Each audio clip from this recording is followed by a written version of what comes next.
Kabanata 1226. Gabi na. Ang balita ng ikatlong Master Yates na nag-anyaya sa kay Prince York ng Sky Corporation para sa isang tunggalian ay kumalat sa buong circle na lipunan ng Buckwood. Naiulat din na ang dalawang Texas boxing champion ay pinaghihinalaang pinatay ng mga kalalakihan ni Prince York. Nang lumabas ang balita, ang kabuuan ng Buckwood ay nahulog sa isang kaguluhan. Lahat ng tao ay puno ng maayos sa dalawang boxing champion na makapangyarihan at katapangan. Kahit na ang mga kilalang figure tulad nina George Zabel at Old Niner ay dinurog ang kanilang mga buto ng madali. Ito ay patunay ng kanilang mga kasanayan, ngunit dahil ang mga kalalakihan ni Prince York ay pinamamahalaang upang alisin ang dalawang kampyon sa boxing, ipinahiwatig nito na si Prince York ang katapangan ay mas malakas. Sa kabila nito, bakit ang ikatlong Master Yates ay walang pasubali na humihiling ng isang tunggalian mula sa kay Prince York, kahit na ang pagpunta upang mag-set up ng isang ring match? Ang isang tao ay madaling mas mababa sa kung ano ang ibig sabihin nito. Siguro, ang ikatlong Master Yates ay aalisin si Prinsipe York. Kahit saan sa Buckwood, iba't ibang uri ng tsismis ay umugang ang tungkol sa. Narinig nila na ang ikatlong Master Yates ay ilang beses na natalo ang kampyon ng American Boxing League na may galaw lamang ng 3 galaw. Ang dalawang kampyon sa boxing sa Texas ay hindi maaaring dumaan sa kalahati ng isang hakbang laban sa ikatlong Master Yates.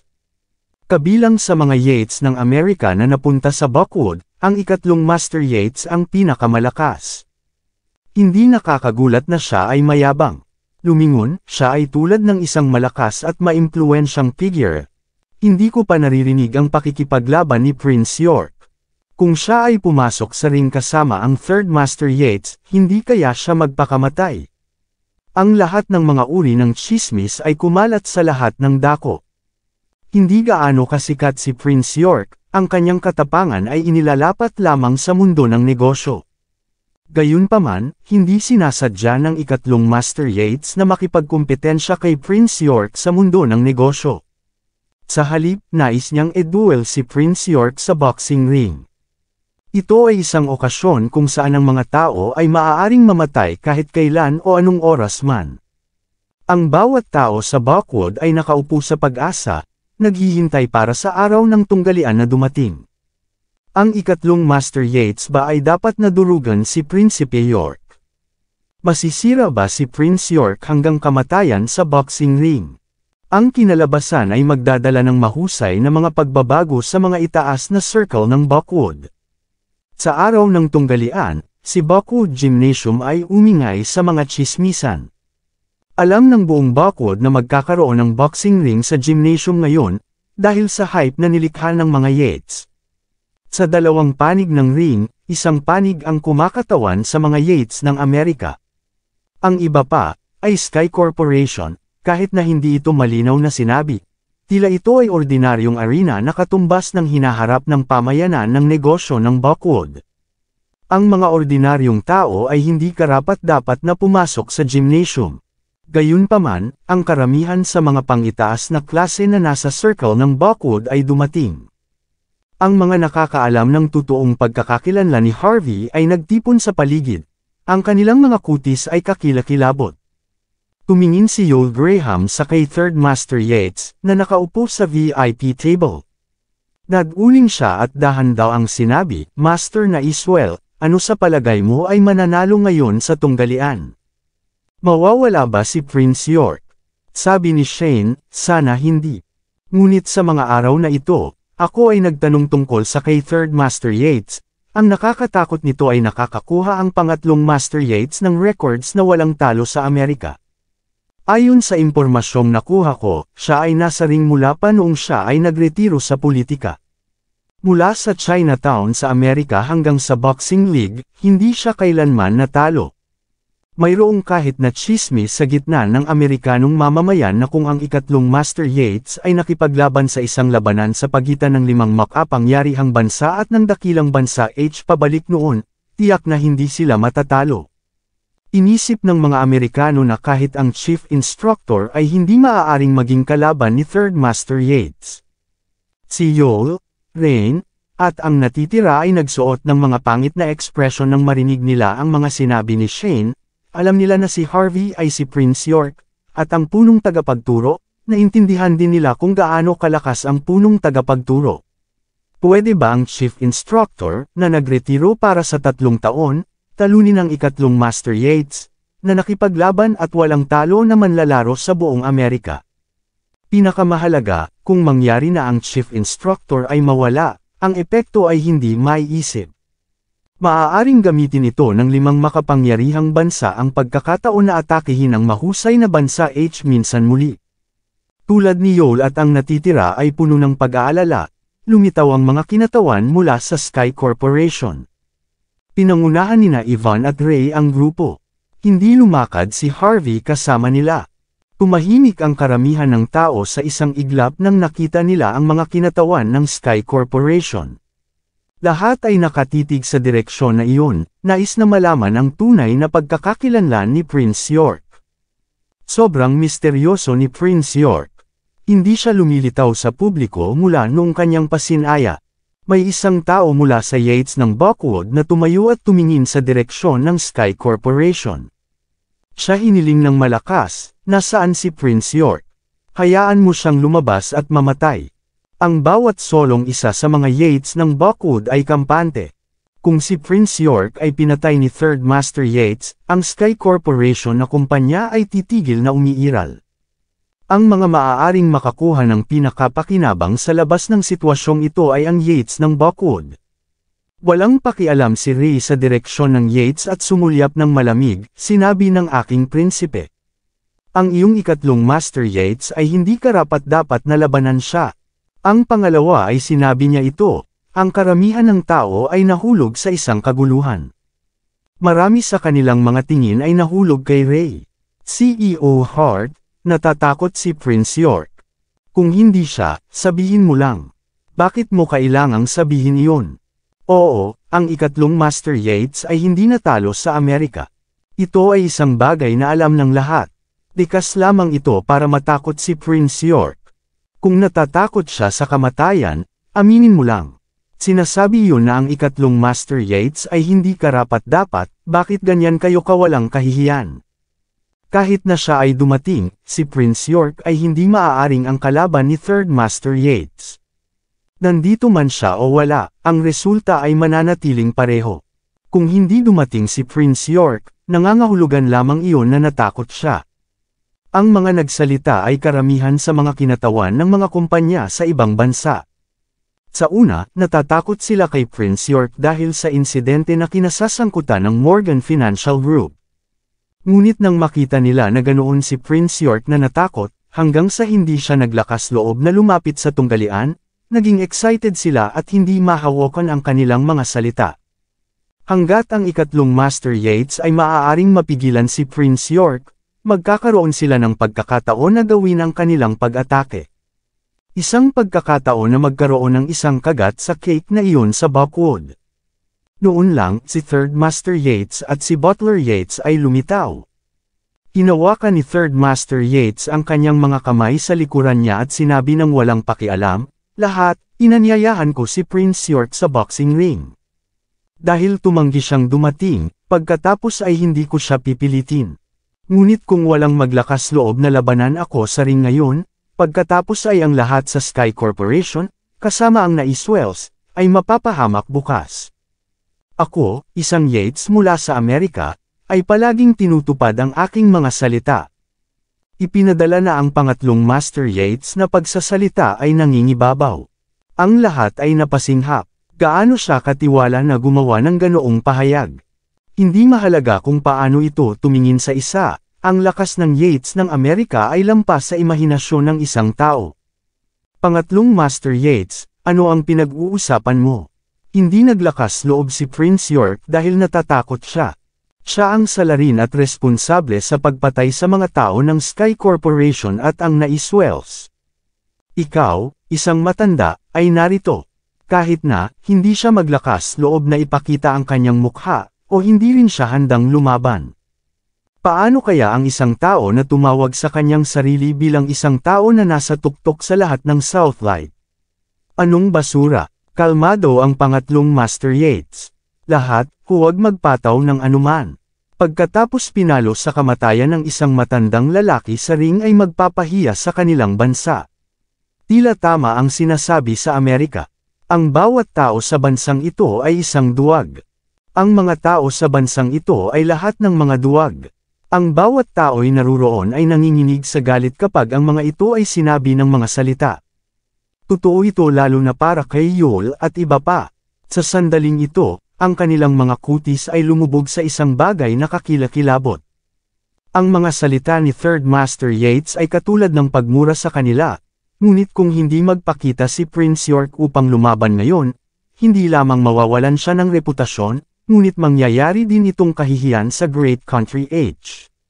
Maaari ring makaapekto ito sa katayuan ng dakilang bansa H sa mga mata ng internasyonal na pamayanan. Ang ilang mga lokal na pamilya mula sa Buckwood ay hindi makakatulong ngunit bumangon. Prinsipe York, dahil nang ahas kang pukawin ang pangatlong Master Yates, kailangan mong labanan siya ngayon. Tama iyan. Kung hindi, hindi lamang ikaw ang mapapahiya sa iyong sarili, ngunit mapapahiya rin ang mahusay na bansa H. Gaano katindi ang isang taong katulad mo na sinasabing numero 1 ka sa lahat ng Southlight? Isang malaking biro, lahat ay sumipa sa isang bagyo, laban kay Prince York na hindi nagpakita sa lahat. Nakalimutan nilang lahat, ang boxing ring na ito ay na-set up ni Third Master Yates. Si Prinsipe York ay hindi kailanman tumugon sa kanya. Ang pinakamalaking kadahilanan na nagsalita ang mga taong ito para sa kay pangatlong Master Yates ay dahil sa kanyang mga aksyon sa pangangibabaw na pinigilan ang mga pamilya at mga negosyo na pinili na manatiling neutral. Ngayon na sa wakas ay nakahanap sila ng isang pagkakataon upang tumayo sa linya, natural kailangan nilang ipakita ito. Kung natatakot si Prince York, kahit sino mula sa Sky Corporation ay malugod na tinatanggap na lumaban. Ewan ko ba? Ang ikatlong Master Yates ay dahan daw ang nagsalita, may suot na matagumpay ng ngiti. Nasiyahan din si Butler Yates. Mas mainam kung hindi lumaban si Prince York ngayon. Ang ikatlong Master ay maaaring agad na makontrol ang Sky Corporation na may kapangyarihan ng mga Yates ng Amerika. Pagkatapos, magiging mas madali para sa kanila na kumilos. Sinabi ni Third Master Yates maaari mong hayaan ang sinuman na lumapit at makipaglaban. Kung walang maglakas loob na lumabas, pagkatapos ay sa malapit na hinaharap, ang Sky Corporation ay dapat na lumabas sa Southlight. Oo, ang Southlight ay hindi na kailangan para sa tulad ng isang nakakahiyang pangkat. Agad na ibinaba ang Sky Corporation. Sa sandaling ito, kapwa sina Ray at Yvonne ay nagsuot ng sobrang pangit na ekspresyon. Tulad ng malapit nang magsalita si Ray, lumitaw si Harvey mula sa isang tabi. Itinaas niya ang kanyang ulo at tumingin sa kay Third Master Yates, na nakatayo sa mataas na platform, kasama ang isang kalahating ngiti. Sinabi niya nang walang pakialam, si Prince York ay tama. Hindi mo nararapat na labanan siya. Ngunit kung nais mong lumaban, maaari akong makipag-away sa iyo sa ngalan ni Prince York. Natigilan ang hitsura nila sa kay Harvey ang buong karamihan. Maya-maya, itinuro nila at sinumpa siya. Umalis ka dito. Isa ka lang sa live-in-in-law. Wala kang karapatang lumaban. Alam mo ba ang pagkakakilanlan ng Third Master Yates? Wala ka ring karapatang maging kanyang dilaan ang kanyang sapatos. Gayunpaman nais mo pa ring labanan ang marangal na ikatlong Master Yates. Sira ulo ka. Hindi ka ba natatakot na ang ikatlong Master Yates ay magpapadala sa iyo sa paglipad sa isang sampal lamang, kung manggahas kang pumasok sa ring? Wala gaanong pakialam si Harvey sa kanilang mga panunuya. Sa halip, nagkibit-balikat siya at sinabi, narinig ko na ang ikatlong Master ang kanyang tinaguriang mga records na hindi natalo ay binili lamang ng pera. Ano ang isang pandaraya? Ano ang karapatan niya upang lumaban laban sa kay Prince York? Ang pahayag ni Harvey ay naging matigas ang mukha ng lahat. Walang kaparirikan. Pamilyar ka ba sa Third Master Yates na katayuan at pagkakakilanlan? Paano kaya ang ganoong bagay ay maging peke? Brat, sinusubukan mong siraan ang ikatlong Master Yates na reputasyon, tama? Gusto mo bang mamatay? Nakaharap sa galit ng karamihan, sinabi lang ni Harvey, Totoo man o hindi, malalaman natin sa sandaling lumaban tayo. Maraming salamat sa lahat ng sumusubaybay. Please subscribe and follow my YouTube and Facebook channel, Filipino Novel. Maraming salamat po. Ang karamihan ng tao ay tumahimik kahit na ang mga may ingay sa mga sinabi ni Harvey. Harvey, buhay ka lang na manugang. Ikaw ba ay akala mo talaga ikaw ay isang bituin? Wala kang sinasabi dito, malalaman natin pagkatapos nating lumaban. Sino sa tingin mo ikaw? Hindi sila pinansin ni Harvey. Sa halip, tiningnan niya ang ikatlong Master Yates sa isang mapanunuyan na tingin. Ito ay isang bagay sa pagitan ng third Master Yates at ako. Wala kang karapatang magsalita dito. Tumahimik ka na lang at panuulin ang saya. Sabi ni Harvey nang walang pakialam. Sigurado ka ba talagang sabik ka na mamatay? Ang pangatlong Master Yates ay tumingin kay Harvey, ang kanyang mga kamay sa kanyang likuran. Ngumiti si Harvey, pinibigyan kita ng isang pagkakataon. Kung mahulog ka sa pamamagitan ng aking kamay, hindi mo na kailangang lumuhad o gumapang, ako ay aminin ang iyong mga pagkakamali. Napasinghap, ang mga manunood ay nanlambot matapos makinig sa mga salita ni Harvey. Ang live-in na manugang na ito ay tiyak na hindi alam kung saan siya nakatayo. Talagang nanunuya siya sa ikatlong Master Yates sa harap ng napakaraming tao. Hindi ba niya alam na maaaring pumatay ang ikatlong Master Yates sa kanya na may isang solong sampal lamang? Ang pinakamahalaga, sa kanyang antas ng mga kasanayan, kung paano ang ikatlong Master Yates ay nakikipaglaban sa walang kakayahan na tao. Sira ulo ka. Gaano ka katapang na e-provoke ang ikatlong Master Yates? Ano ang karapatan mong labanan ang ikatlong Master Yates? Sino ka sa palagay mo? Dapat kang maging kampyon ng isang domestic na liga muna kung nais mong makipaglaban sa ikatlong Master Yates. Hindi mo ba dapat isipin ang tungkol sa iyong katayuan? Sinisikap ni Harvey, tumahimik, mga bootlicker kayo. Ano ang ginagawa ko ay wala itong kinalaman sa inyo. Manahimik na lang kung kayo ay nais na panuulin ang saya. Kung sino man ang magsasalita ulit, kukunin kong sampulin ang kanyang bibig. Nahulog sa pagkabigla ang karamihan. Walang nag-iisip na ang live-in son-in-law na ito ay manggahas upang bantaan ang iba sa paraang ito. Ang aura na kasalukuyang pinalabas ni Harvey ay nagtaka sila. Wala sa kanila ang nang-ahas na magbigkas ng ibang salita.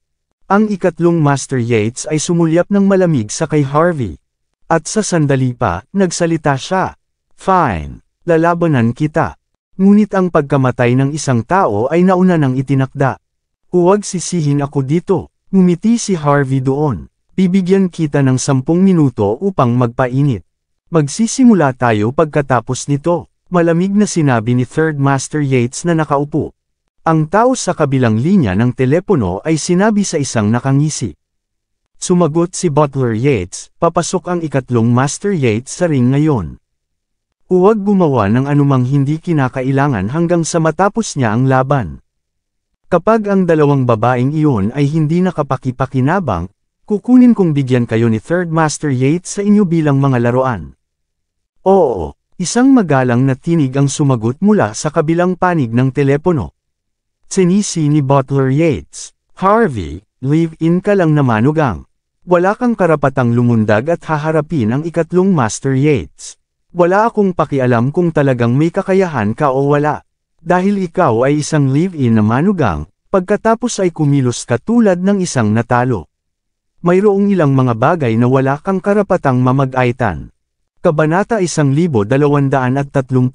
Sa labas ng Buckwood, sa isang bodega, na puno ng basura. Si Mandy at ang kanyang sekretarya ay nakatali sa isang sulok. Papaalis sila noon sa Regency Enterprise kaninang umaga, nang sila ay hinarang. Hindi pa rin sila clueless kung ano ang nangyayari. Inayos ang mga kalalakihan ni Tyson upang protektahan sila ng tahimik. Kaya, kahit na si Tyson ay hindi pa nakatanggap ng balita sa nangyari. Sa labas ng bodega, isang taong Olandes ang nakaupo. Isang malamig na aura ang nagliliwanag mula sa kanya, siya ay parang isang veterano na sundalo na nasa larangan ng digmaan. Siya ay tumapo ng ilang vodka, paminsan-minsan at lumingon sa kay Mandy at sa kanyang sekretarya. Ang dalawang babaeng ito ay hindi masama. Nakakahiya na hindi ko magawang hawakan sila ngayon. Kung hindi man, magiging masaya ito. Nagsisisi siya. Si Butler Yates ang kanyang nakahihigit. Bago ang lalaking iyon, siya ay hindi nang ahas na manggulo sa paligid. Nang marinig ni Mandy ang kanyang mga salita, siya ay hinalinhan. Hindi niya alam kung ano ang nangyayari, ngunit doon ay umaasa pa rin hanggat hindi siya hinawakan ng mga lalaking ito o ang kanyang sekretarya. Samantala, ang ilang higit pang mga blondie na lalaki ay pumasok mula sa pintuan. Nakatitig sila sa parehong kay Mandy at sa kanyang sekretarya na puno ng pagnanasa, na dumadaloy sa buong katawan nila. Boss, matagal ko nang narinig ang tungkol dito. Ito ang mga kababaihan ng bansa ay kilala na maganda. Kaya nilang ihambing sa mga mabaho na hags sa ating bansa. Pwede bang makipaglaro sa kanila? Isang maliit na lalaki ang dumila sa kanyang mga labi, at kanyang baluktot na mukha. Ngunit ang kanilang pinuno ay nakasnak ng malamig. Nakalimutan mo na ba ang mga order ni Butler Yates? Hindi natin maaaring hawakan ang mga babaeng ito hanggang sa matapos ang buong bagay. Kapag natapos ang lahat, ang dalawang babaeng ito ay magiging laruan natin. Ngumiti ang maliit na lalaki. Boss, narinig ko ang babaeng ito ay lihim na kasintahan ni Prince York. Si Prince York ang numero 1 lalaki sa buong Southlight. Ito ay isang karangalan na magagawa nating maglaro sa kanyang babae. Sa palagay ko dapat tayong gumawa ng pagkilos ngayon. Kung tayo ay mamiss ang pagkakataong ito, hindi na magkakaroon ng iba pang pagkakataon. Ang mukha ng pinuno ay tumigas ng bahagya sa mga salitang ito. Maingat niyang pinag-aralan si Mandy, isang makabuluhang ekspresyon sa kanyang mukha. Sa kanya, natutulog kasama ang isang malaking shot na babae na isang bagay na dapat ay ipagmalaki. Gayunpaman, hindi siya nang ahas na manggulo sa paligid ng walang mga order mula sa kay Butler Yates. Isang limpong figure na nakayakap sa ang buong katawan niya na nakabalot sa mga bendahe, at gumagamit siya ng mga saklay. Isa lamang sa kanyang mga mata ang nakalantad, kapag ang kanyang linya ng paningin ay nahulog sa kay Mandy, na puno ang puot ang isang mata niya. Siya ay ngumiti ng mapait, Boss Edward. Kung interesado ka sa babaeng ito, puntahan mo lang. Ako na ang bahala kay Butler Yates. Malamig na sumulyap si Edward sa bagong dating. Umakbang siya at sinampal ang naka-bandaged na lalaki. Sampal, sinisi niya, Brat, alipin ka lang. Tumigil ka sa pagligaw sa akin. Kung may nangyari sa kanya, si Butler Yates ay masisira ako. Napangiwi si Edward nang isipin niya si Butler Yates ang kanyang mga pamamaraan. Maliban kung iniutos, hindi siya maglakas loob na lokohin. Ang naka-bandaged na tao na nahulog sa lupa ay nakumbinsi sa sakit. Patuloy niyang sinasabi, Boss Edward, ako lang iniisip ay iniisip ka. Kung hindi mo gusto ito, basta magpanggap ka lang na wala akong sinabi. Tinakpan niya ang kanyang mukha at lumabas sa labas ng bodega. Pagkatapos lamang ay maingat niyang tinanggal ang bendahe sa kanyang mukha. Ito ay si Zack Zimmer. Matapos gumastos ng ilang buwan sa ipinagbabawal na lugar sa mga bundok na kabilang sa pamilyang G ng Mordo. Sa wakas ay nakahanap siya ng isang pagkakataon upang makatakas. Ang karanasan ay masyadong hindi mapigilan para sa kanyang pagbabalik. Napunta pa siya sa isang pagkalumpo, pagbalik sa Buckwood, ang naisip lamang niya ay upang makakuha ng paghihiganti kina Harvey at Mandy. Isinusumpa niya ang dalawang iyon, nahulog siya sa estado na ito.